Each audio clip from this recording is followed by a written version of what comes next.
Hi everybody. So today we will be discussing about multiplying real numbers, and our goal is to find products of real numbers. So a few things that we need to remember about multiplying real numbers. The product of real numbers of same sign will always be positive. So if you have positive 2 times positive 3, then the answer to that is positive 6. If you have negative 2 times negative 3, the fact that they are both negatives, it will still be positive 6.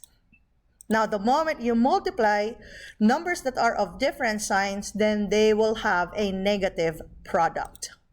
Okay, so let's have these examples. So we have 12 times negative 8. 12 times 8 is going to be 96, and because they are of different signs, our answer will be negative 96. 24 times 0.5. 24 times 0.5 is going to be 12. Positive times positive, our answer is positive 12. Now we have negative 3 over 4 times 1/2.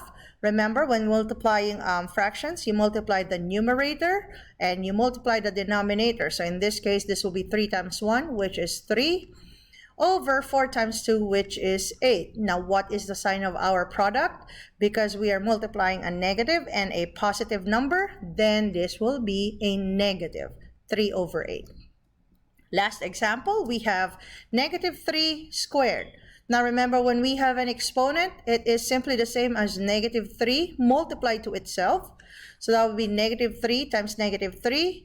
3 times 3 is 9. Negative times negative is positive. That's why negative 3 squared is positive 9.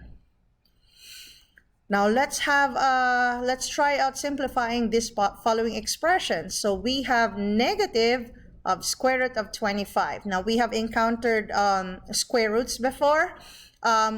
We have to think of a number that if we multiply to itself will give us 25. So that number, so blank times blank, the answer should be 25.